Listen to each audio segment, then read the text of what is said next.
What's good, y'all? Back here in Kingston, Jamaica for the 2025 Jamaican National Championships going down this weekend, today, Thursday, all the way until Sunday. Athletes, of course, are going to be, lining up at the National Stadium using this meet to qualify for the World Championships, which will be going down in Tokyo, Japan later on this September. But there's two topics I want to quickly discuss today. First off, people have noticed that this meet, specifically the National Senior Championships, are not listed on World Athletics event calendar, which has led to questions on if any of the results will actually officially count. And then secondly, I do also want to talk about Shelly-Ann Fraser-Pryce and how this will be her final time competing at the National Stadium at the National Senior Championships for Jamaica. Now, first off, the meet not being on the calendar. So if you take a look at World Athletics event calendar, which you can see on the screen here, the only event listed is the Jamaican National U20 Championships.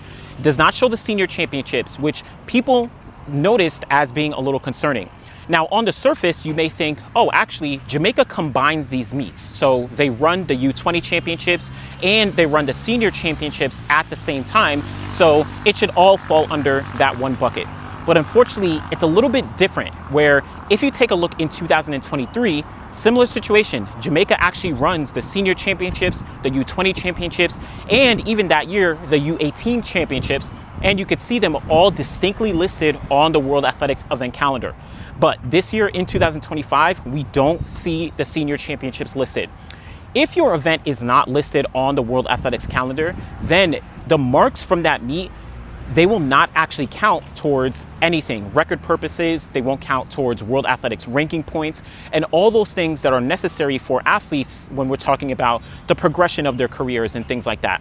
Even as it relates to qualifying for the World Championships, you may have an athlete who finishes top 3 this weekend, but if they don't have a qualifying mark, then they won't actually be able to compete at the National Senior Championships. We've seen this happen many times where last year, for example, at the Olympic trials, in the men's 200, you had Brian Lavelle and you had Andrew Hudson. Those were the only 2 athletes who went to the Olympic Games because Jamaica did not have enough athletes who had a qualifying time. So if someone at this meet runs a qualifying time, but the event is not officially, recognized and listed by World Athletics on their calendar, then they would not actually get that time and they would not be able to participate at the World Championships.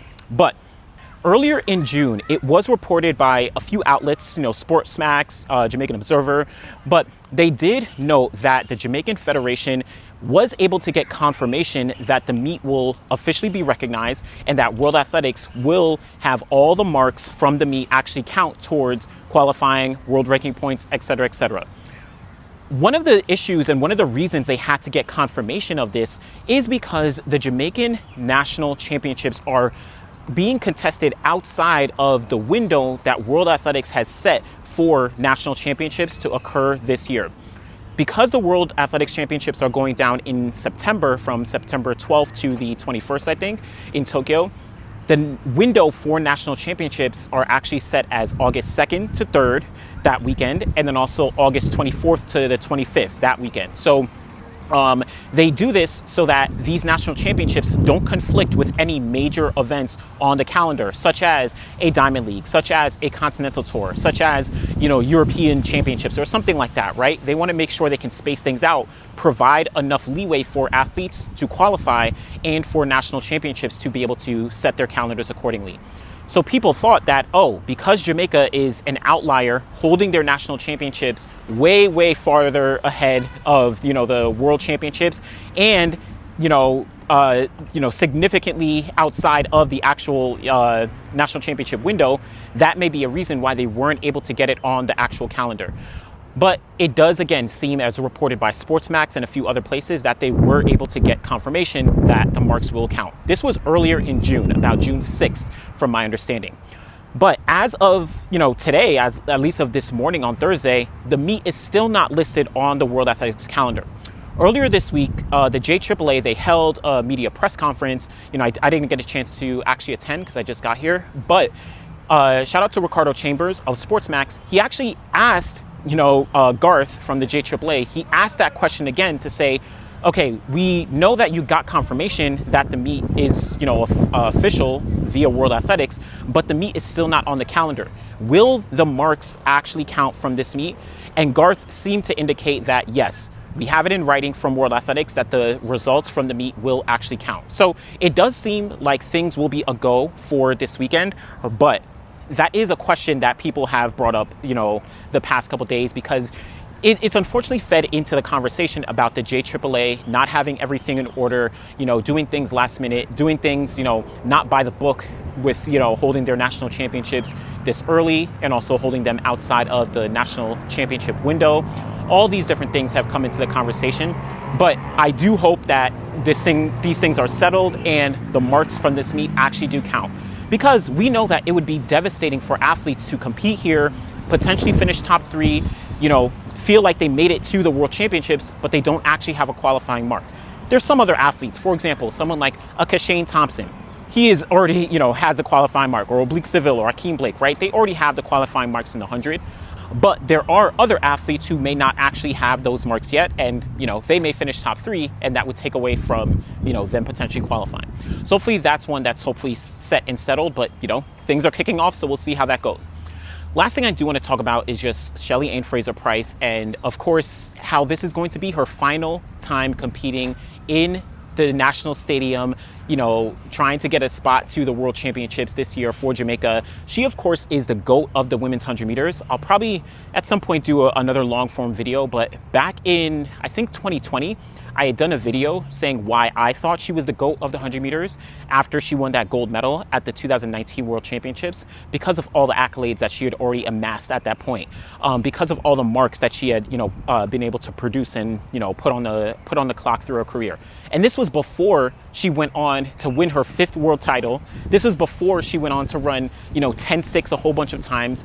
I thought she was the GOAT before then. And of course, after 2019, she just further solidified her GOAT status in the 100 meters.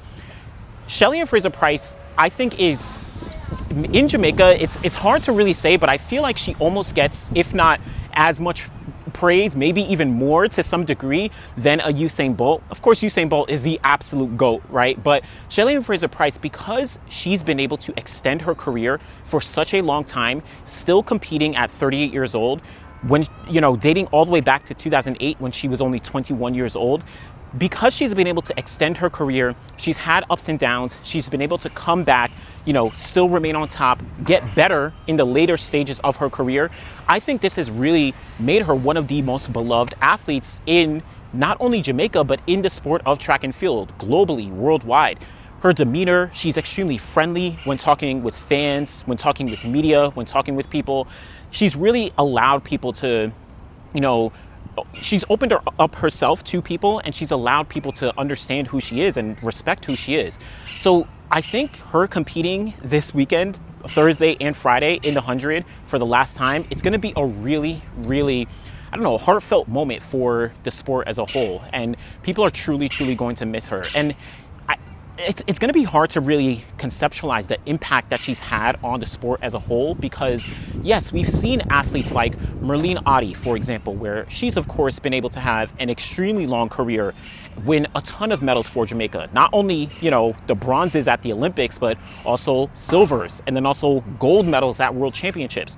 She's been able to amass all of those. But Shelly-Ann Fraser-Pryce had a level of dominance that I don't think has been matched in any capacity, specifically when talking about the 100, but then across the board, when talking about sprints as a whole. Yes, there's a debate on if she's, the greatest sprinter all time. You have Elaine Thompson-Herah, you have, Florence Griffith-Joyner, you have a Merlene Ottey in the, there's so many women, Veronica Campbell-Brown, there's so many women who are in that conversation, but Shelly-Ann Fraser-Pryce, her impact on Jamaican track and field, her impact on the sport of track and field as a whole, it's really hard to conceptualize. So it's going to be a very heartfelt moment as people kind of see her line up for the last time. And what's interesting is she has a very good shot to actually make the team to the World Championships. This year, she's already run 11.04 seconds, which is, one of the top Jamaican times for the women. She has a windy mark of 10.94 seconds, and she looks to be in some really good form. So she has a very good shot to qualify for the World Championships. And then once you get to Worlds, at that point, anything goes. Because we know that Shelly-Ann, even as at her age now, she is very much a gamer. She is very much a gamer. But just regardless of what performance actually does come into fruition, you know, when she does get on the track, she is one of the GOATs of the sport, the GOAT of the 100, one of the overall GOATs of the sport, and she's going to be very likely missed. So just wanted to do a quick video. I'm gonna be at the track, definitely stay tuned. Also have a video coming out on Friday on Citius Mag's YouTube channel documenting my experience at the champs earlier this year. So definitely stay tuned for that. I'll of course, you know, post it on the community tab and all that. Might do something around that to just kind of hype it up and make sure y'all tune in for it. But let me know what you think. Again, were you paying attention to the national championships not being listed on the World Athletics calendar? Again, check out the source in the description. Seems like it is confirmed, should be good. And then also, what do you think about Shelly-Ann Fraser-Pryce? You know, this is her last one in Jamaica. It's gonna be heartfelt, but let me know what you think. Be sure to like the video, subscribe to the channel. Always truly appreciate y'all. Thanks for watching.